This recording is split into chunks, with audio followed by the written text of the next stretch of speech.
여자친구 있어요? 아니, 없어요. 없었어요? 없어요.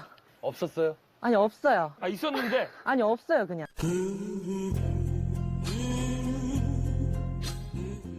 네, 안녕하세요. 생존법률 현창윤 변호사입니다. 제가 지난 영상에서 이 부동산 등기부 등본을 확인하는 것은 정말 최소한이라고 말씀드렸는데 등기부 등본 어떻게 보나요? 라는 댓글이 있어서 약간 충격도 받았고 좀 반성도 하고 있습니다.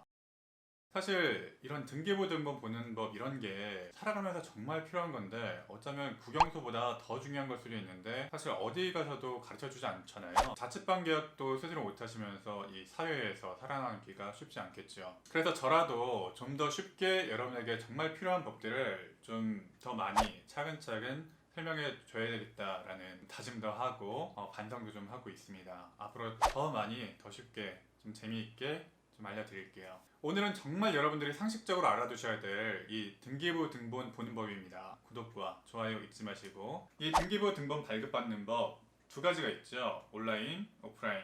저는 당연히 오프라인보다 온라인을 추천합니다. 왜냐면 오프라인으로 가서 떼는 거 귀찮으니까. 사실 오프라인으로 떼는 거 간단하죠. 동사무소 가셔서 이 주소지에 대해서 등기부 등본을 떼보면 됩니다. 그런데 우리의 시간은 굉장히 소중하니까 저는 온라인을 추천합니다. 자, 온라인은 검색창에서 대법원 인터넷 등기소 검색하시고 대법원 인터넷 등기소 창이 뜨죠? 로그인하셔서 들어갑니다.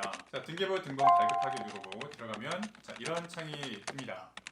아파트는 집합건물, 주택은 토지주택으로 눌러주는데 이 필요 없이 전체로 늘려주셔도 될 것 같습니다. 그러면 여러분이 필요한 부동산의 주소를 누르시고 검색을 해줍니다. 그래서 저희 경우에는 등기부를 보는 것이 굉장히 익숙하고 사실 좀 취미생활처럼 등기부를 좀 봐요. 그 등기부를 보면은 이 집이 어떤 역사를 갖고 있구나, 어떤 사람을 통해서 이 사람은 경제 상황이 좀 어려웠네 라고 하는 게 좀 추측이 되고 좀 재미있어서 이 등기부 등본을 자주 봐요. 여러분의 경우에는 이 등기부 등본을 보는 것을 전문으로 할 게 아니고 또 임차만 할 거니까 굳이 그러지 마시고 현재 유효사항만 눌러주면 되겠습니다. 자, 등기부 등본 발급을 눌러주시고 결제창을 눌러주시는데 여기 좀 어김없이 오류가 나죠. 이게 이상하게 카드 결제로 하면은 오류가 많이 나더라고요. 오류가 나도 참고 결제를 해줍니다. 화내지 마세요. 화내고 싶긴 한데 진짜 결제가 안 되네요. 자, 이렇게 하시면 여러분들이 이렇게 등기부 등본을 볼 수가 있겠죠. 이제 정말 본격적으로 등기부 등본을 보는 법인데요. 여러분들이 정말 등기부 등본을 아예 처음 보신다면 어디부터 보셔야 될지 어리둥절하실 거예요. 자, 등기부 등본을 하나 가져왔는데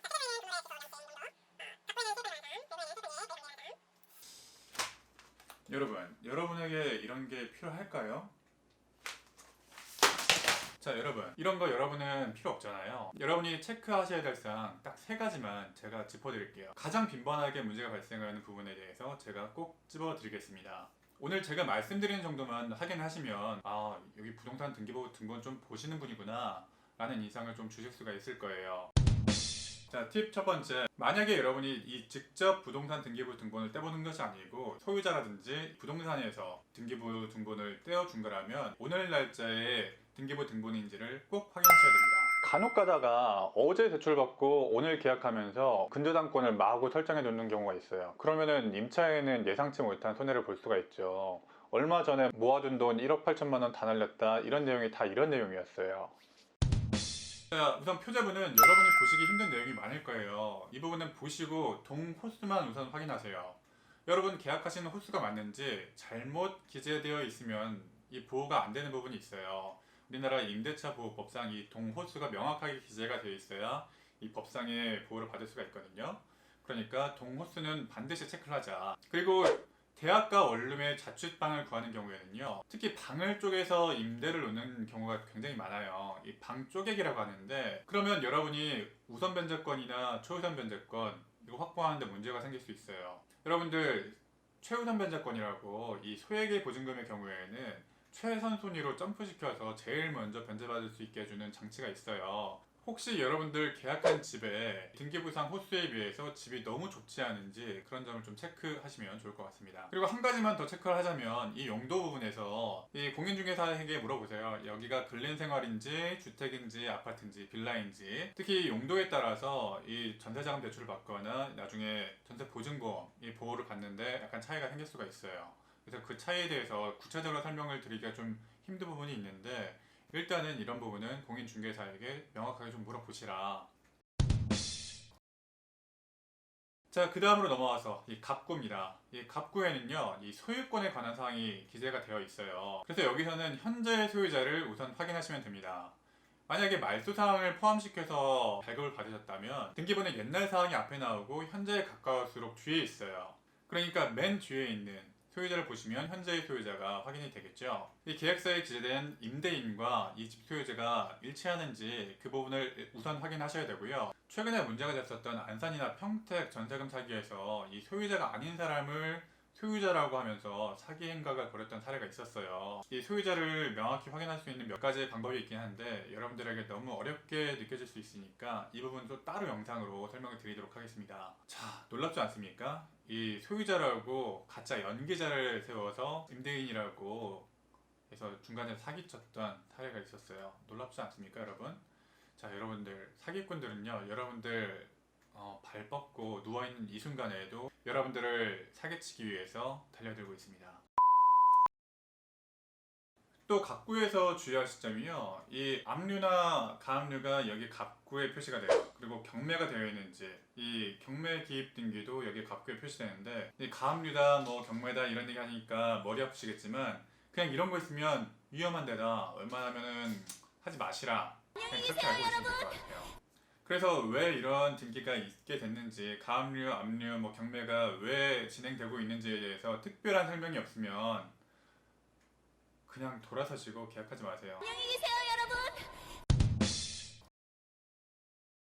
자, 을구. 여기가 여러분들 임차인 입장에서 제일 중요하다고 느껴질 텐데요.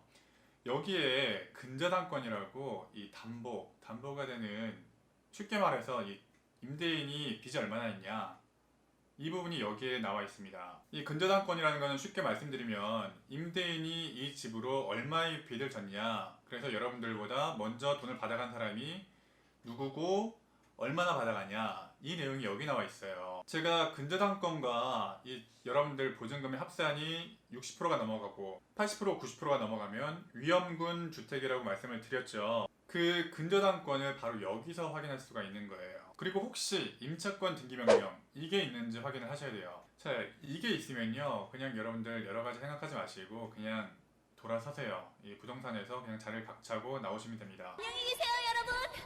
우선 이 등기가 되어 있는 상태에서 들어가면 임차권 등기가 되어 있는 이 임차인보다 후순위가 돼요. 임대차 보호법상 후순위 임차인이 된다는 거예요. 그것도 억울한데 더 중요한 건 기본적으로 이 제도가 임대차가 만료가 됐음에도 임대인이 임차인에게 보증금을 반환하지 않고 있다는 거잖아요. 바로 여기가 문제인데 이 임대인이 전 임차인의 임대차 보증금을 제대로 주지 않고 있었다는 거잖아요. 문제가 있을 수 있습니다. 이 자력이든 뭔가에 문제가 생겼었다는 거죠. 공인중개사나 이 임대인 입장에서는 이 여러분들 보증금을 받으면은 바로 전 임차인의 이 보증금을 반환하고 이 등기 말소하겠다라고 설명을 하면서 설득을 할 수도 있는데 그다지 추천하지 못하겠어요. 이런 임대차를 하고 살면서 사실은 그냥 집만 좋아서 되는 게 아니고 임대인과의 관계도 중요한 것인데 임대인이 이 전 임차인이 나갈 때 뭔가 깔끔하게 문제를 해결해 주지 못했다? 이거 자체가 좀 문제인 것 같아요. 도망가세요, 여러분. 자, 여기까지 확인하셨더라도 안심할 수 없다고 말씀드렸죠. 지난 영상에서 이 전세가율까지 꼼꼼하게 체크하셔서 이 등기부 등본과 시가까지 꼼꼼히 확인하셔서 이 계약을 하시라고 말씀을 드렸어요. 그리고 한 가지 당부의 말씀을 드리면요, 자, 여러분들이 여러 집을 보다가 이 집을 봤을 때 딱 느낌이 왔을 수도 있어요. 이 집 너무 좋다, 이 집 계약하자. 자, 그럴 때 이 집을 보고 부동산 가셔서 집을 계약할 때 뭔가 이렇게 등기부 등본을 꼼꼼하게 챙겨보지 못하는 경우가 생겨요. 제가 말씀드린 부분이라도 꼼꼼하게 체크를 하시고 뭔가 좀 미심쩍다 그러면 그 흥분된 마음을 잠깐 가라앉히시고 다시 한 번 더 이런 내용 좀 확인하시고 변호사한테 한 번 더 전화라도 한번 해보신 다음에 이거 괜찮냐 라고 물어보신 다음에 계약을 진행하시는 것이 여러분들 보증금을 안전하게 지키는 방법일 겁니다. 네, 오늘 등기부 등본을 보면서 체크해야 될 핵심적인 내용에 대해서 말씀을 드렸고요. 제가 말씀드린 부분은 정말 문제가 많이 생길 수 있는 부분들이니까 이런 부분들은 필수적으로 최소한 이 정도는 알고 계시면서 여러분들 방이나 집을 구하시기 바랍니다. 그리고 여러분 주변에 이 집을 구하고 있는, 자취방을 구하고 있는 친구나 형, 누나들이 있으면 이 영상 같이 공유하시고 같이 이런 위험사항들 체크해 보시는 것도 좋을 것 같습니다. 네, 오늘 영상 여기까지였고요. 이 영상이 도움이 되었으면 좋아요와 구독하기 눌러주시고, 만약 설명이 너무 어렵다면 싫어요와 구독하기를 눌러주시고, 댓글로 어떤 부분이 어려웠는지 설명해 주시면 제가 그것까지 반영해서 한 번 더 영상을 만들어 보도록 하겠습니다. 네, 시청해 주셔서 감사합니다. 현변이었습니다.